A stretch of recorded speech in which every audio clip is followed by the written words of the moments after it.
Blake Turner was 33 years old, and until that Saturday afternoon, he thought he was marrying the love of his life. He was a self-made business owner, a man who'd built his catering company from nothing, and his fiancée Aaliyah was the woman everyone said he was lucky to have. He never questioned the secretive phone calls, or why her mother controlled every detail of the wedding. Days earlier, he'd found one strange transaction buried in his own company's books, a payment to a business he'd never heard of, but he said nothing. He waited. Now he stood at the altar, watching Aaliyah's eyes drift across the crowd of 200 guests. And then she froze. Her face drained of color as she locked eyes with a man seated in the fourth row. A man Blake now recognized from the very same vendor records he'd traced days before. She turned and, in front of everyone, canceled the wedding on the spot. What Blake said next, standing calm and unshaken in front of every stunned guest, would leave the entire room speechless. But no one there had any idea what he'd already set in motion. Before we jump into the story, comment where in the world you are watching from and subscribe, because tomorrow's story is one you need to hear. The spreadsheet glowed on Blake Turner's laptop, like a report card he already knew he'd aced. Column after column, row after row, every number exactly where it was supposed to be. He leaned back in his chair and let himself feel it for just a second. One full second of quiet satisfaction before his mind moved on to the next item. That was all he ever allowed himself. 1 second. Then back to work. The Hargrove Group contract sat in a manila folder to his right. 42 pages, 12 corporate events over 18 months. The biggest deal Turner and Ross Premier Events had ever landed, pending final signature on Friday. 3 years of grinding. Early mornings, late nights, weekends spent loading vans and managing vendors and sweet-talking hotel coordinators had pointed toward a moment exactly like this one. Blake had started the company with a rented commercial kitchen, a used cargo van, and a client list that fit on a single index card. Now he had a real office on the 4th floor of a building he didn't have to apologize for, a crew of 22 employees, and a reputation in the events industry that people twice his age had spent twice as long trying to build. He was 34 years old. He was 7 days from his wedding. His phone buzzed on the desk. A text from Kevin. Running 20 minutes late. Grab the Q3 binders from the cabinet. I'll bring the Hargrove file. Blake typed back a thumbs up and stood, rolling his shoulders. Through the tall window behind his desk, Atlanta's evening skyline sat low and amber beneath a purple sky. His reflection looked back at him. Pressed collar, calm eyes, the kind of stillness that people sometimes mistook for coldness until they sat across from him long enough to understand the difference. The engagement photos were still up on his phone's lock screen. Aaliyah had picked the location, a rooftop garden downtown, golden hour light.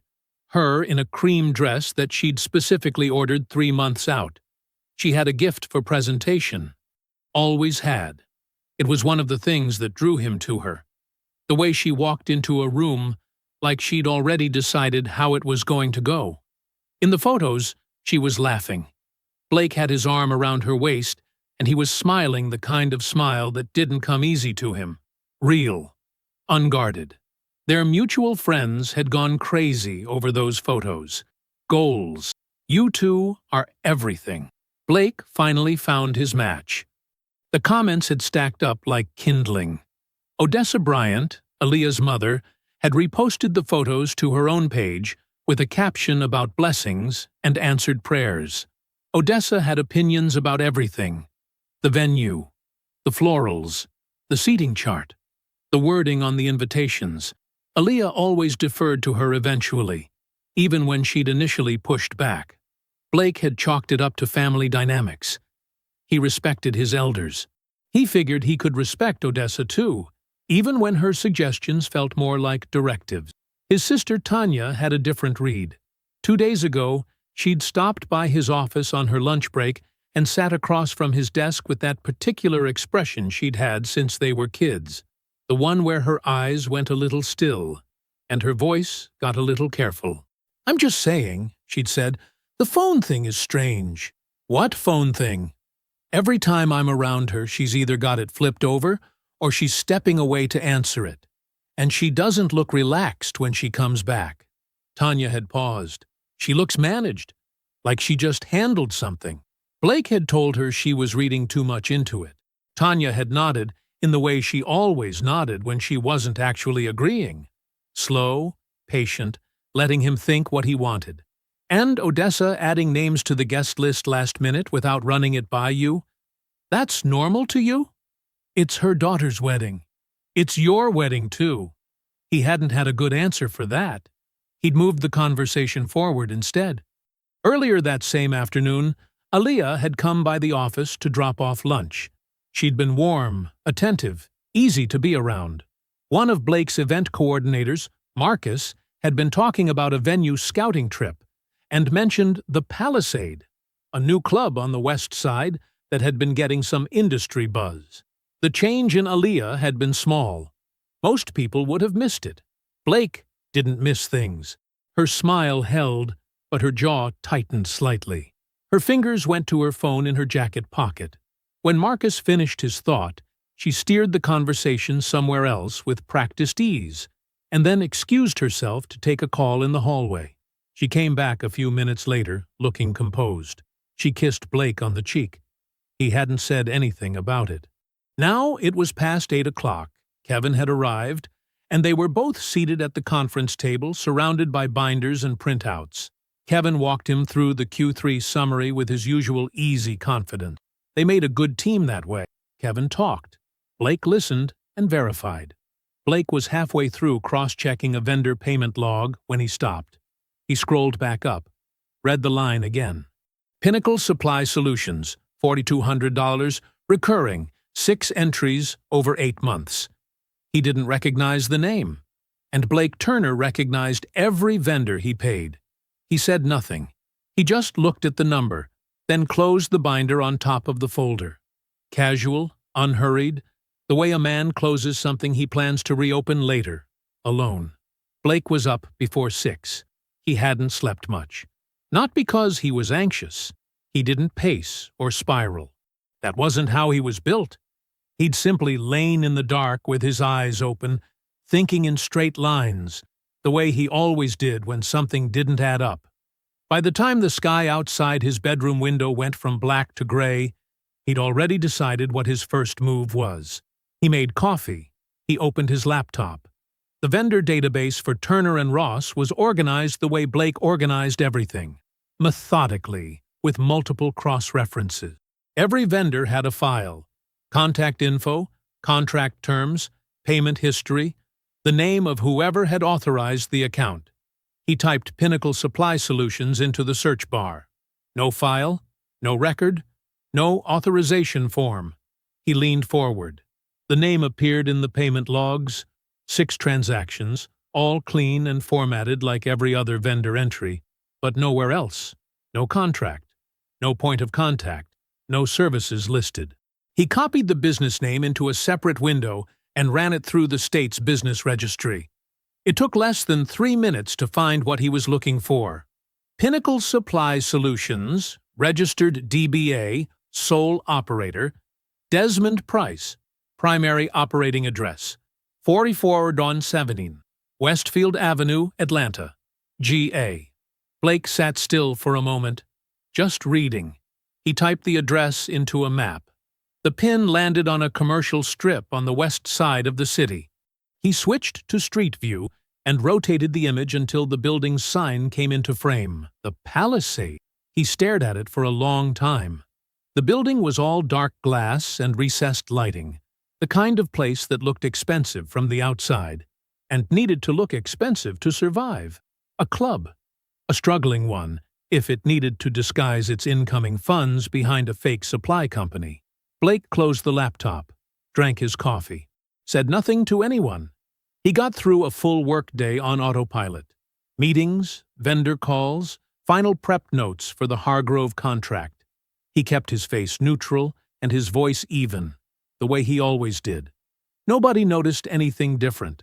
That evening, Tanya came over for dinner, the way she did most Thursdays. She cooked. Blake cleaned up afterward, and they talked at the kitchen counter the way they'd been doing their whole lives. He waited until she was relaxed, until the conversation had moved through easy topics. Then he said it like it meant nothing. "Hey, you ever heard of a guy named Desmond Price?" Tanya's hands stopped moving. She'd been drying a glass. She set it down on the counter, carefully, and looked at Blake with an expression he recognized immediately, the one she wore when she was deciding how much to say. "Why?" she asked. "Name came up at work. Just doing some research." She was quiet for a second too long. "Desmond Price," she repeated slowly. "That name?" She pulled out her phone without another word and started scrolling. Old photos, from the look of it. She found what she was looking for and turned the screen toward him. It was an old photo of Aaliyah, younger, laughing, leaning into a man with a wide grin and easy posture. The tag in the corner read, "A Desmond Price." The caption was a string of hearts. Blake looked at the photo for exactly as long as he needed to. Then he nodded once and handed the phone back. "How old is this?" he asked. 4, maybe 5 years. Tanya watched him carefully. "Blake, can you send me the guest list?" The final one. The version Odessa submitted. Tanya pulled it up in her email without asking why. He'd expected that from her. She forwarded it without a word. He found the name 11 lines down, under Odessa Bryant.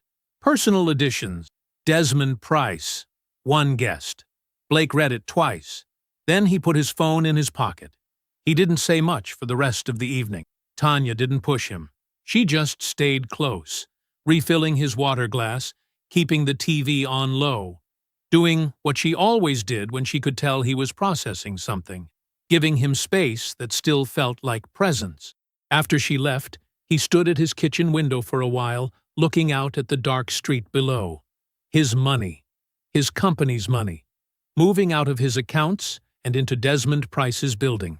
6 payments, 8 months, neatly disguised, and the man was sitting on the guest list for their wedding, placed there by Aaliyah's own mother.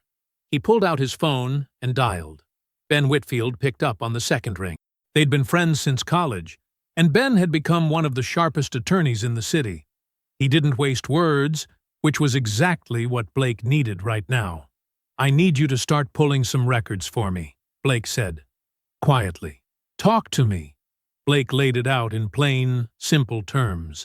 The vendor payments, the DBA registration, the name on the guest list. He kept his voice low and steady all the way through, the same way he'd hold a door open. "No drama, just purpose.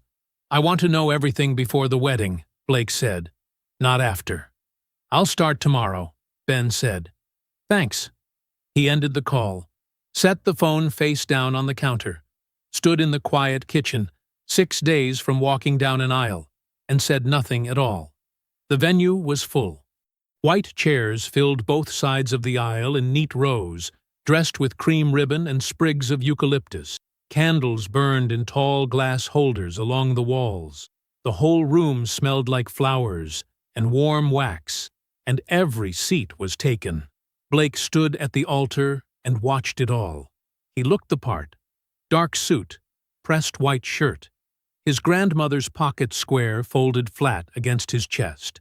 He stood with his hands loose at his sides, chin up, shoulders easy. The officiant stood beside him. Kevin stood a step behind him as best man, adjusting his cufflinks. Blake didn't fidget. He never did. He watched the guests settle into their seats. Old friends, business partners, Aaliyah's cousins in matching colors, Odessa Bryant in the front row, back straight, wearing the satisfied look of a woman watching something she'd built. She caught Blake's eye and smiled. He smiled back. 11 rows back, left side near the aisle. Desmond Price sat in a gray suit, long-legged, relaxed, one arm draped across the back of the empty chair beside him. He had the easy posture of a man who felt at home wherever he landed. He hadn't looked at Blake once. Blake had already spotted him the moment he walked in. He hadn't moved, hadn't tensed. He just noted it, the way he noted everything, and turned his attention back to the doors at the end of the aisle. The music changed, the guests rose, and Aaliyah appeared. She was stunning. There was no pretending otherwise. The dress was ivory and simple, and she carried herself well.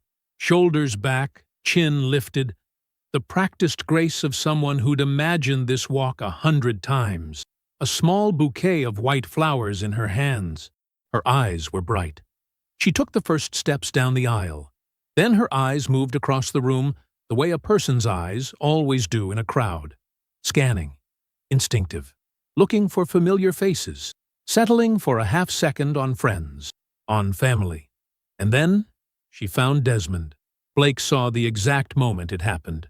Her step faltered, just barely. The kind of stumble only someone watching closely would catch. The color drained from her face. Her grip on the bouquet went tight enough that her knuckles changed. She looked away fast, back toward the altar, her eyes finding Blake with a desperate, searching urgency.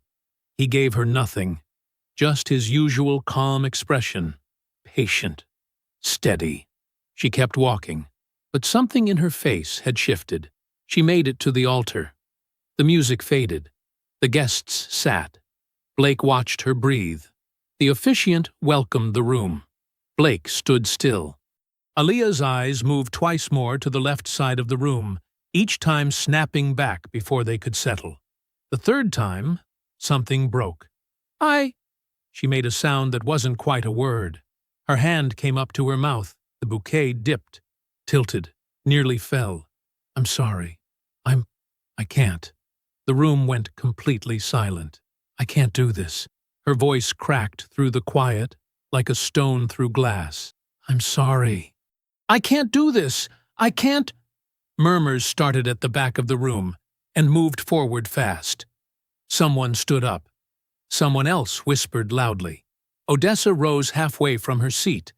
Aaliyah had already stepped back from the altar, shaking her head, one hand still over her mouth, tears tracking down her cheeks through her makeup.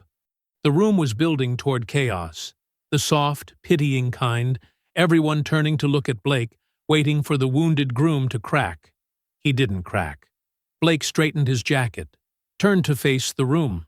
His voice came out level and clear, the way it did in a boardroom. The way it did when something needed to be said with precision. I appreciate everyone being here today, he said. Before we go, I want you to know I've already been aware of the vendor payments routed out of my company and into the Palisade for the past 8 months. He paused just long enough to let it land. I also had the guest list reviewed before today. All of it. Dead silence. I'll be pursuing what's mine, he said. Legally. Fully. Starting today. Nobody moved. Nobody spoke. He buttoned his jacket, stepped down from the altar, walked up the aisle at a steady pace, not fast, not slow, looking straight ahead. Tanya fell into step beside him without a word. She'd been in the 3rd row, and she rose the moment he started walking, like she'd been ready the whole time. The doors opened. They walked through them. His car was parked in the lot behind the venue. He reached it, unlocked it, and got in without rushing.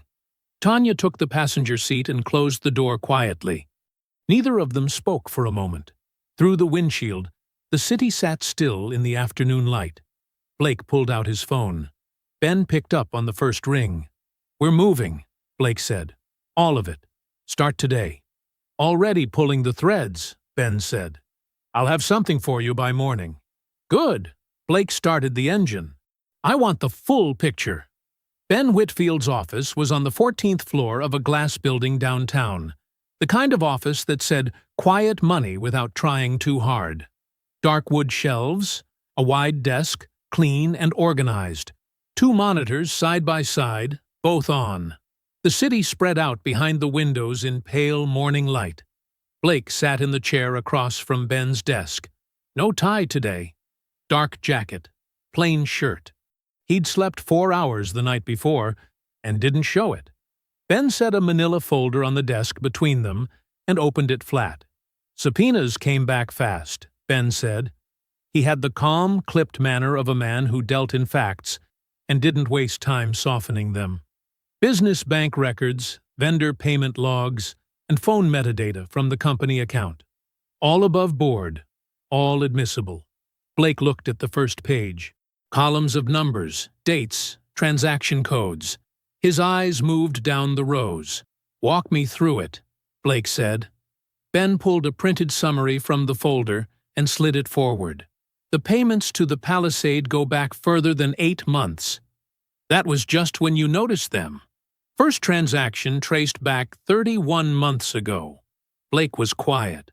"That's over 2.5 years, Ben said, giving it room. Blake looked at the date on the page. He did the math without saying it out loud. He and Aaliyah had been together for 3 years. They'd moved in together at the 11-month mark. He remembered that clearly. A Sunday, her boxes in the back of his truck, her laughing about how little she owned. 31 months ago, someone had already been running money out of his company. He set the page down. "The affair," Blake said. Flat. Just the word. Ben nodded. Phone metadata shows consistent, regular contact between Aaliyah's personal number and Desmond Price's registered cell throughout the full 3 years of your relationship. The pattern doesn't look like old friends staying in touch. He paused. It looks like what it is. The room was very quiet. Outside, a siren moved across the city somewhere and faded. Blake had suspected it. He'd told himself to wait for the evidence before he let himself feel the weight of it. But knowing something and seeing it printed in a document, columns of dates, call durations, timestamps, those were 2 different things. The suspicion had been a shadow. The document made it solid. He kept his expression flat. Breathed steadily. "Odessa," he said. "That's where it gets organized." Ben pulled out a second sheet. The Bryant family has a consulting arrangement with a mid-size hospitality group, mostly event venues, some restaurant investment. Desmond's club, the Palisade, had a short-term investment relationship with that same group about 4 years ago. That's how Odessa knew Desmond. He tapped the page. When that investment dried up and Desmond's club started bleeding money, Odessa needed another source. She needed someone with a profitable operational business that handled high-volume vendor payments, the kind of payments that could be split and buried in routine line items. Blake said nothing. He knew where this was going. "She introduced you to Aaliyah 6 months later," Ben said. "Turner and Ross Premier Events was already doing strong volume by then. You were growing. You had vendor relationships, accounts payable infrastructure, a business partner managing the payment side." Ben looked at him directly. "You were the plan, Blake. From the beginning." Blake looked down at the table. Not from shame. There was no shame in it. He hadn't done anything wrong, but because he needed a second. Just one. 3 years. He'd built a life around this woman. He'd handed her a ring in front of her family. He'd stood at an altar dressed in his grandmother's pocket square and waited for her. The whole thing had been a transaction, constructed. A long, deliberate con dressed up as a love story. He pressed his fingers flat against the edge of the desk and lifted his eyes. "Kevin handles all vendor payments," Blake said. "Every single one. He approves, logs, and processes." "I know," Ben said. "That means either someone went around him for 31 months without him noticing a single flag." Blake stopped. "Or he was in it," Ben finished. The 2 of them sat with that for a moment. Kevin Ross, his best friend since college. The man who'd been his best man 2 days ago, standing 1 step behind him at the altar, adjusting his cufflinks. Blake thought about Kevin's face during the ceremony, the way he'd stayed quiet in the car afterward, the way he hadn't called once in 2 days since. "I need to know for certain before I move," Blake said.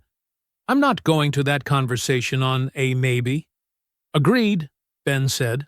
What's your approach? I'm going to schedule a financial review. Blake closed the folder and pushed it back toward Ben. Routine audit. End of quarter reconciliation. I do them every year. He won't question it. We sit down with the books together, and I watch him. Ben nodded slowly. And he'll think you're still in the dark. He'll think exactly that, Blake said. He took out his phone and opened his messages. He found Kevin's name and typed 4 lines. Calm, ordinary, professional. Hey, man, want to sit down tomorrow and run through Q3 vendor reconciliation before I meet with the accountant Friday? Nothing urgent, just want the books clean. Morning work for you? He hit send, put the phone on the table, waited. The reply came in under 2 minutes. Yeah, works for me. 9 a.m.? Blake typed back, perfect. See you then. He set the phone down and looked out the window at the city. Kevin was already at his desk when Blake walked in. That was the first thing Blake noticed. Kevin was always 5 minutes late. Always had been, even back in college. Today he was early, logged in, papers spread in front of him like he'd been there for a while. Like he'd been preparing. Morning, Kevin said. He smiled. It was almost right. Morning. Blake set his laptop bag down and pulled out his chair. Thanks for making time. Course, man. You know how I am about the books. Blake nodded and opened his laptop. He pulled up the vendor ledger and turned the screen so they could both see it. Let's just go column by column. I want everything clean before Friday. Kevin leaned in. Makes sense. They started at the top. Standard vendors, linen suppliers, kitchen equipment rentals, staffing contractors. Kevin walked through each one smoothly, and for the first 10 minutes, everything was fine. Easy. Normal. Then Blake scrolled down. Walk me through this one, Blake said. He kept his voice even. Just a man asking a question. The entry read, Palisade Event Supply Co., $4,200. Kevin shifted in his chair. Just slightly. That's a supply vendor we picked up last spring. Disposables, mostly. Napkins, serving trays, that kind of thing. Blake nodded, scrolled. Found 3 more entries with the same vendor name. Different amounts, spread across 7 months. They invoice frequently, Blake said. They do. We use them pretty regular now. I don't see them in the approved vendor register. A beat. Short, but Blake felt it. I must have forgot to add them in, Kevin said. I'll get that fixed. Appreciate it. Blake scrolled again. You have a contact name for them? I want to run a quick verification before the accountant sees this. Kevin's jaw moved before he answered, like he was choosing between 2 different words and had to pick one. I'd have to look it up. It might just be on the invoices. No problem. Blake closed the tab and moved on to the next section, smooth as anything. Let's keep going. Kevin exhaled, quiet, but there. He thought Blake hadn't noticed. Blake had noticed everything. They finished the review 40 minutes later. Blake packed up his laptop, shook Kevin's hand, and told him he'd follow up about the vendor registration. Normal. Routine. No raised voice, no hard look. He walked back to his private office and closed the door. He sat down, opened his admin panel, and started the process he'd already drafted with Ben 2 nights ago. He reclassified Kevin's account permissions under a new internal security protocol. A real one he'd used before, which was exactly why it would hold up. Signing authority for vendor payments, transferred to Blake's sole login. Approval access for invoices over $500. Revoked pending reauthorization. He wrote a short company-wide memo. Routine security upgrade in progress. Temporary access adjustments will be communicated to affected accounts directly. No action required at this time. He scheduled it to send at 4 p.m. Kevin would see it the same as everyone else. Just another memo. Just another Friday. Blake closed the panel and leaned back in his chair. His phone buzzed. Ben. He picked up on the first ring. Tell me, Blake said. Got something this morning?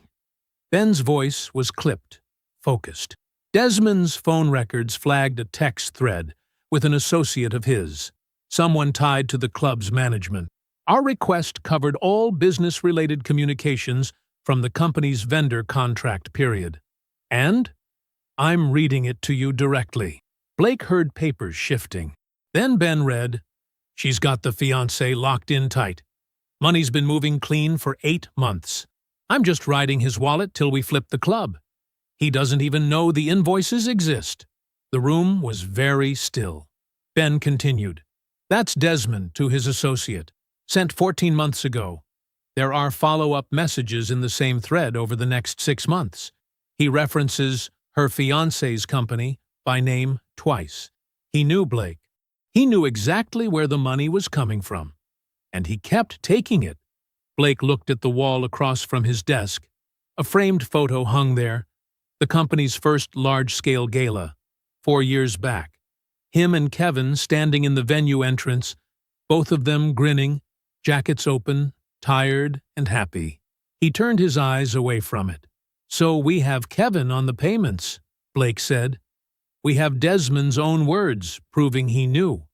And we have Odessa's arrangement linking the whole thing to a deliberate plan." 3 threads, Ben said. "All documented. All admissible." "Then we don't do this 3 separate times," Blake said. "We do it once. All of them. Same moment."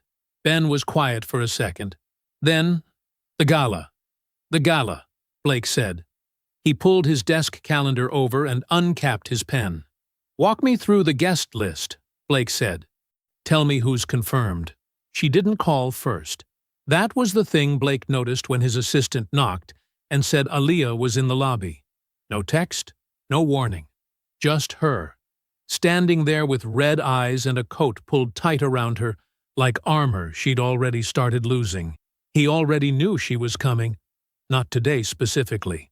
But eventually.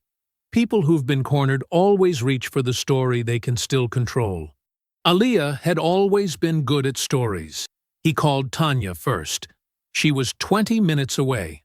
"Don't say anything until I get there," Tanya said. "I wasn't planning to." He kept Aaliyah waiting in the lobby for exactly 18 minutes. Long enough to be inconvenient. Not long enough to be cruel. When Tanya slipped in through the side entrance and settled into the chair in the corner of his office, Blake went to the door and told his assistant to send Aaliyah back. She walked in and stopped when she saw Tanya. "I thought we could talk alone," Aaliyah said. "Tanya stays," Blake said. Simple. No explanation offered. Aaliyah looked at Tanya for a moment. Something moved behind her eyes. A small recalculation. Then she turned back to Blake, and the tears came. They came fast, and they looked real, and once upon a time they would have worked on him. Blake. Her voice cracked on just that one word. She was good. He'd always known she was good. "I know how this looks. I know what you must think of me, but you have to let me explain what actually happened." He gestured to the chair across from his desk. "Sit down." She sat. She pressed her hands together in her lap and looked up at him, and she told her story. Desmond, she said, had found out about the wedding on his own. He'd been harassing her for months, showing up, calling, refusing to let her move on. She'd been too scared to tell Blake, too ashamed, too worried he'd think the worst. Her mother had tried to handle it. The guest list. That was Odessa's mistake. She'd thought having him there, in a controlled setting, would keep him from doing something worse. It was a bad decision. Odessa was wrong. But it wasn't a scheme. It wasn't what Blake was making it into. "I've been trying to protect us," Aaliyah said. Her voice was steady now, almost convincing. "Everything I did because I was trying to hold things together. Desmond is manipulative. He doesn't let go. You know how men like that are." Tanya, in the corner, said nothing. But Blake heard her shift slightly in her chair. He let a short silence sit in the room. Then he reached into his desk drawer and pulled out a single printed page. He set it on the desk facing her. "Read the highlighted section," he said. She looked at it. He watched her read it.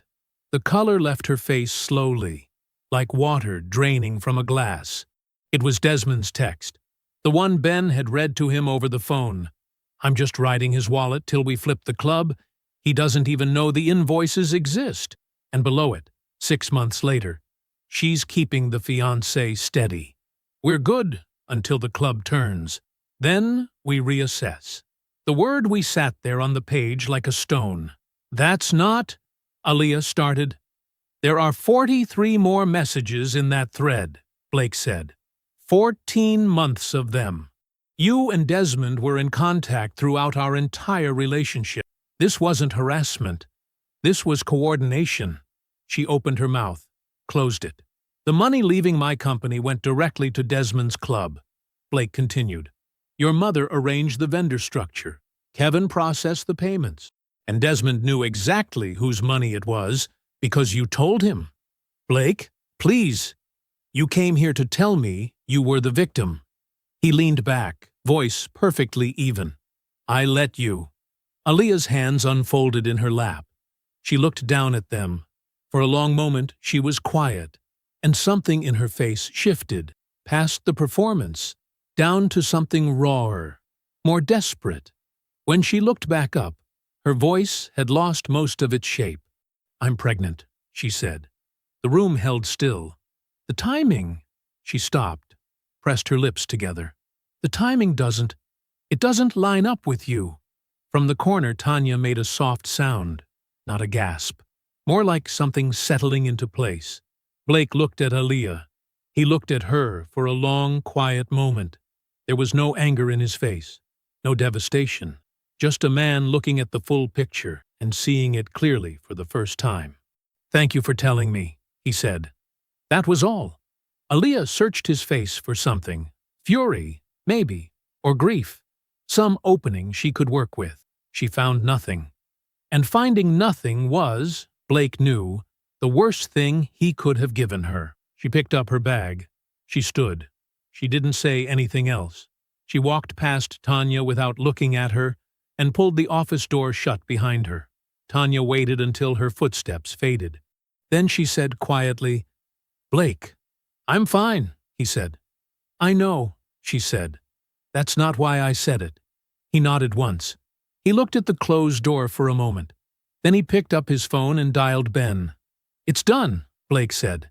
"The gala's final. Let's move." Ben's office smelled like old coffee and printer paper. It was a small office for a man who'd won as many cases as Ben Whitfield had. No marble countertops, no floor-to-ceiling windows. Just dark shelves lined with binders, a desk covered in organized stacks, and 2 chairs that had seen better days. Blake had always liked that about Ben.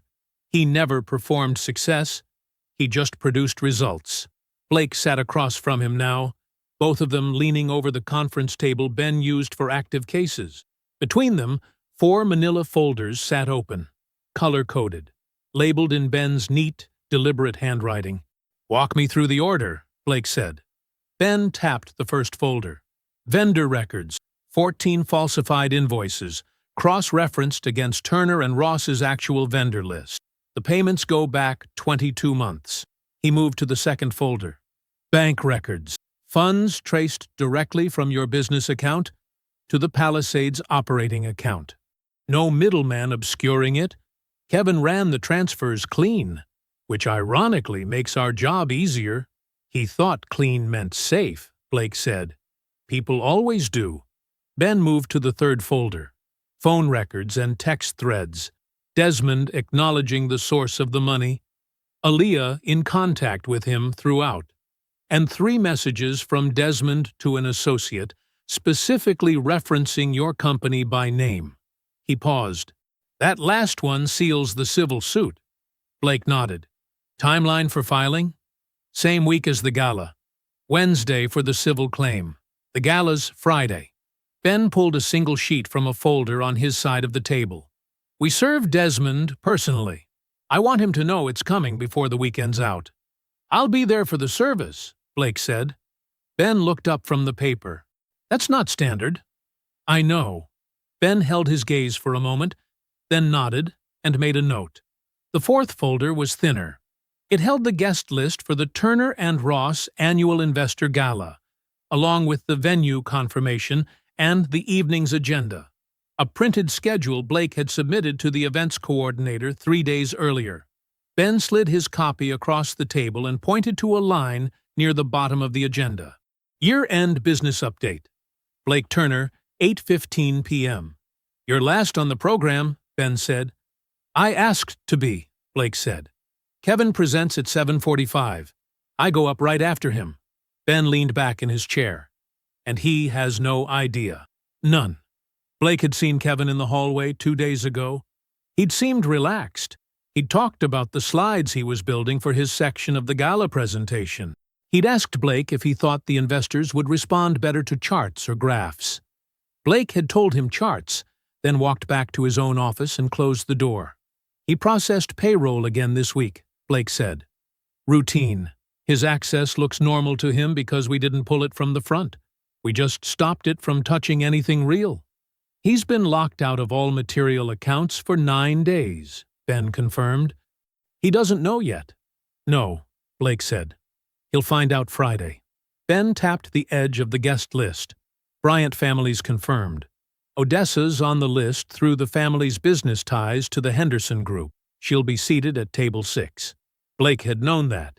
He'd checked the seating chart himself the day before, standing in his kitchen at 11 at night with a glass of water, running his thumb down the printed names. Odessa Bryant, table 6. Right side of the room, clear line of sight to the stage. "And the dinner?" Ben asked. "Next Tuesday," Blake said. "I sent the invitation through the family's shared contact. Formal, no details, just a dinner request. Odessa accepted this morning." Ben was quiet for a moment. "She accepted? She thinks I'm still trying to sort things out with Aaliyah." Blake closed the top folder. "She's been waiting for me to reach back out. She expected it." It wasn't bitterness that made him say it. It was just fact. Odessa Bryant had built her entire plan around her ability to read people, to anticipate how they'd respond, to stay one step ahead. She was good at it. Blake had watched her work a room at family dinners, the way she guided conversations without seeming to steer them, the way she made people feel chosen when really they were just useful to her. She had read him wrong. Ben started sorting the folders into a single organized stack. He paper-clipped each one, labeled the edges, and slid them into a large envelope. He pressed the clasp shut. "That's everything," Ben said. He handed Blake the envelope. Blake set it in his briefcase. He closed the latch. He looked around the office for a moment, at the shelves, the stacks, the 2 bad chairs, and felt something close to stillness. He picked up the finalized evidence packet one last time before placing it in his bag. Every name, every transfer, every lie reduced to ink on paper, organized into clean, irrefutable order. Gala invitations already sent. Everything in place. The Hargrove Ballroom looked the way it always did in November. Round tables draped in white linen. Centerpieces of low candles and dark greenery.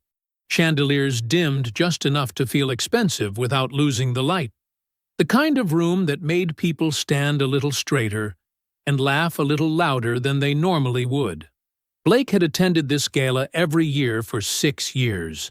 He'd helped design the format in the early days, when Turner and Ross was still building its reputation, and the annual Investor Gala was as much about proving they belonged as it was about celebrating what they'd built. Now, 230 guests filled the space, board members, investors, longtime clients, vendors, people who had written checks and shaken hands and trusted the company with real money. He moved through the room slowly before the program started. He shook hands, he smiled, he answered questions about the upcoming contract expansion with the kind of calm detail that put people at ease. Nothing about him suggested tonight was anything other than what the agenda said it was. At 7:30, he spotted Kevin near the side corridor that led backstage. Kevin had his phone out, scrolling through something. His slides, probably. He was wearing his good navy suit, the one he saved for high-stakes nights. His shoes were polished. He looked up when Blake approached. "You ready?" Kevin asked. "Ready," Blake said. Kevin exhaled. I feel good about the numbers. Revenue's up 14% year over year. I think the Henderson contract projection is going to land well. He glanced toward the stage. You want me to adjust anything in the intro segment? I can trim the vendor breakdown if you need more time for your update. Blake looked at him evenly. Keep it as is, he said. I'll work with what I need. Kevin nodded. Okay. Yeah. He looked back at his phone. Blake walked toward the stage entrance and said nothing else. Kevin presented at 7:45. He was good at it. Blake would give him that. He moved through the slides with confidence. Clean transitions, steady delivery, numbers that genuinely reflected real growth. The investors responded well. There was applause when he finished. Someone near table 4 called out, "Strong year!" and Kevin grinned. He came off stage looking relieved. He and Blake passed each other at the corridor entrance. Kevin clapped him on the arm. "You're up," he said. Blake walked to the podium. He took the first minute the way they expected him to. He thanked the investors for their continued trust. He acknowledged the staff, the contractors, the partners who'd helped the company reach another strong year. He referenced the Henderson contract by name and said he was proud of what the team had built. Heads nodded around the room. Glasses were lifted. Then he said, "Before I close, I need to share something with the board that pertains directly to the company's financial integrity." The room shifted. He clicked to the next slide. The first image was a vendor invoice. Clean, professional, dated 14 months ago, a payment to a company called Meridian Supply Services. The amount, $11,400. Meridian Supply Services does not exist, Blake said. He advanced the slide. This is the business account it was paid into. He advanced again. This is the business account it was transferred out of. 24 hours later. Another click. This is the account it landed in. The Palisade, a nightclub in this city, operated by a man named Desmond Price, who has never been a vendor, supplier, or contractor for Turner and Ross at any point in our company's history. The room was very quiet now. He went through all 14 invoices, one at a time. Amount, date, destination. Each one sourced to the same falsified vendor name. Each one routed through the same path. Each one authorized by the same signature on the internal approval document. Kevin Ross. A woman near the back of the room said something low to the man beside her. A board member in the front row leaned forward, his elbows on the table. "I've reviewed these records with legal counsel over the past several weeks," Blake said. "The documentation is complete and has been turned over to the board's appointed auditor, effective tonight." He looked up from the screen and into the room without any particular heat in his face. Kevin Ross embezzled $231,000 from this company across 22 months. Kevin was standing at the corridor entrance. Blake didn't look at him. 2 security staff were already moving. Kevin saw them before he could speak. His face went a particular shade of gray. Not anger, not denial. Just the look of a man who had spent months waiting for something to land, and now felt it finally hit the floor. He didn't run. He didn't shout. He went quietly. And that somehow made it worse. The board chair, Marcus Webb, was on his feet before Kevin was out of the room. He called for an immediate procedural vote. It took 4 minutes. Unanimous termination. Restitution proceedings to begin within 30 days. Blake waited at the podium. When the room settled again, he advanced one final slide. "Effective 3 weeks ago," he said, "I restructured the Turner and Ross partnership agreement. I am now the sole controlling owner of the company." He paused. "Going forward, it will be operating under a new name. Turner Premier Events." The applause started at table 2. It spread. Blake stood at the podium and let it move through the room like a slow current. Warm and real. He didn't smile wide. He didn't raise his hands. He just stood there, steady, the way he always had been, and received it. At table 6, Odessa Bryant had not moved. Her champagne glass was still raised from an earlier toast, forgotten in her hand. Her eyes were fixed on the screen, on the name Desmond Price, still visible in the last slide. Her face held the controlled stillness of a woman who was very good at not reacting, but the stillness itself was too deliberate now, too practiced, the kind that only showed up when something had gone deeply, irreversibly wrong. Blake saw her on his way down from the stage. He didn't stop. He shook the hand Marcus Webb extended, accepted the congratulations from the investors at the front tables, and moved through the room with the quiet ease of a man who had planned every moment of this evening down to the final slide. He was already thinking about Tuesday, the family dinner, the table he'd reserved, the conversation that no amount of social polish was going to help Odessa Bryant survive. One night down, one left. The restaurant Blake chose was called Mercer's. It was quiet on Tuesday evenings, well lit, the kind of place where people spoke in complete sentences and the staff didn't hover. He'd reserved the private dining room in the back. A long table, 8 chairs, dark wood walls, a single painting of the river above the sideboard. No music, no background noise to hide behind. He arrived first. He set a manila folder beside his plate, closed, and waited. They came in together, Odessa, Aaliyah, and 4 members of the extended Bryant family. Aaliyah's Aunt Carol, her Uncle Derek, a cousin named Simone who'd helped plan the wedding, and Odessa's older sister, Ruth. Odessa had done the inviting. She'd framed it, Blake knew, as a chance to clear the air. She greeted him warmly. Her smile was the same one she'd worn at every holiday dinner, every engagement party, every Sunday where she'd patted his arm and called him son. "Blake," she said, "I'm glad we're doing this. I think we all just need to sit down and talk like family." "We do," Blake said. He held her chair for her. Aaliyah sat at the far end of the table, not meeting his eyes. She had on a cream blouse, and her hair was pulled back neatly. She looked composed from a distance. Up close, her hands were pressed flat against her thighs. They ordered. They made small talk. Aunt Carol asked about the gala. Blake said it had gone well. Then he opened the folder. He didn't stand up. He didn't raise his voice. He stayed in his seat and laid it out the same way he'd laid out the vendor invoices the night before. One thing at a time, in order, without emotion, getting ahead of the facts. He started with the money. The 14 falsified invoices. The $231,000. The Palisade. Derek set down his fork.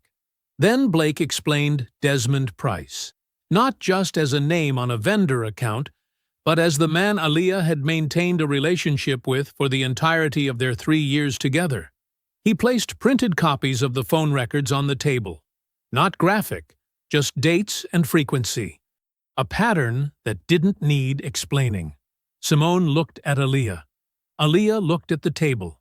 "That's not," Odessa started. Blake kept going. He explained Odessa's role, how the introduction to Aaliyah had not been coincidence, how the vendor relationship with the Palisade had begun within 4 months of their engagement, routed carefully through falsified contracts.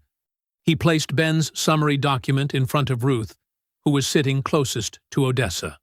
Ruth picked it up. She read the first page. Her expression shifted in a way that no amount of family loyalty could conceal. "Odessa," Ruth said quietly. It wasn't a question. Odessa's posture stayed rigid. "There are things you don't understand," she said. "Blake, I understand you're hurt, but you're drawing conclusions from—" "I'm not drawing anything," Blake said. "These are subpoenaed records. My attorney prepared the summary. Everything in that folder has been verified." He slid the last document toward the center of the table. "Aaliyah told me herself she's pregnant. The timeline doesn't match." He said it plainly, without cruelty. "That's not a conclusion. That's her own words." Carol made a small sound. She pressed her fingers to her mouth. Simone pushed her chair back slightly, as if putting distance between herself and the table. Aaliyah finally looked up. Her eyes were wet, but her jaw was set, and Blake could see she was searching for an angle, a word, some door that was still open. There wasn't one. She'd seen the document. So had everyone else. "There's nothing here I want to work through," Blake said. He looked at her directly. "I'm not angry. I'm not asking for an explanation. I'm telling you that it's over, fully and completely over, and that I wish you no harm." He paused. "But I won't pretend, and I won't come back from this." Odessa opened her mouth. Blake turned to her. "What you built was deliberate," he said. "You used your daughter, and you used me. The people at this table know you. I'll let them decide what that means to them." He closed the folder. He stood, nodded to Ruth, and left. The Palisade looked different at midday. No lights, no music. The door was propped open with a rubber wedge, and the smell of stale liquor drifted out onto the sidewalk. Inside, the club was a different thing entirely. Sticky floors, bar stools up on the counter, a stack of unpaid invoices visible on a table near the entrance. A few staff moved around in the back. Desmond came out from the side hallway when he heard them come in. He was in a gray tracksuit, phone in hand. He looked at Blake. He looked at Ben. His expression reset into something casual, but it took half a second too long. "I got nothing to say to you," Desmond said.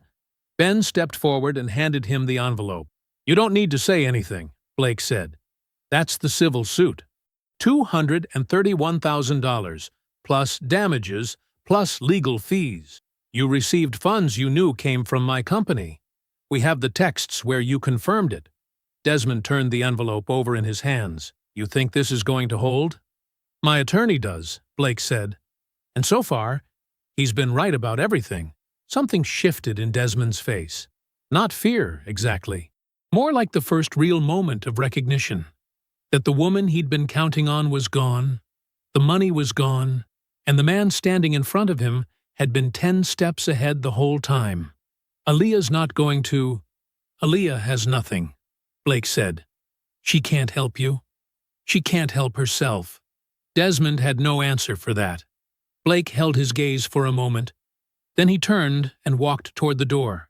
Ben fell into step beside him, and they walked out into the flat gray afternoon together, the lawsuit formally served, both rooms now behind them. The first domino fell on a Thursday. Kevin Ross was arrested at 9 in the morning, outside his apartment building, 2 suitcases at his feet, like he'd been planning to go somewhere. He wasn't fast enough. He wasn't smart enough. He'd never been either of those things when it counted. The charges were formal and specific: embezzlement, falsification of business records, breach of fiduciary duty. His professional license was suspended pending the criminal hearing and revoked 4 months later when the verdict came back guilty. He got 18 months. Blake heard about the arrest from Ben. He didn't feel satisfied. He didn't feel sad. He felt the clean, quiet weight of a thing that was simply done. Desmond fought the civil suit for 6 weeks before his attorney stopped returning his calls. The texts were the problem. 11 of them, pulled from a backup server his phone had synced to automatically. Messages where Desmond had bragged about the money to an associate with the specific, careless confidence of someone who never expected to be in a courtroom. "She's got him locked in tight. Easy money until this place finds its feet." His own words, printed in 12-point font, submitted as Exhibit F. The judge ordered full repayment of the diverted funds, plus damages, plus Ben's legal fees. Desmond didn't have it. He never had it. That had always been the point. The Palisade closed on a Wednesday in November. No announcement, no farewell event.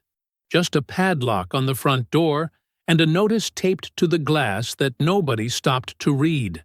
The sticky floors and the unpaid invoices and the bar stools on the counter, all of it eventually hauled away, the space leased to someone else by the following spring. Aaliyah's job had come from a family friend of the Bryants, a woman named Sandra, who sat on the board of a mid-sized marketing firm and had championed Aaliyah's hire as a personal favor to Odessa. When Sandra heard what Odessa had done, and she did hear, because people talk, and the story moved through their social circle the way any good scandal does, quietly and completely, she stopped returning Odessa's calls. Aaliyah's position was eliminated in a restructuring 2 months after the gala. The timing was not coincidental. Desmond was gone by then anyway. He'd stopped answering Aaliyah's messages sometime between the civil suit filing and the judgment.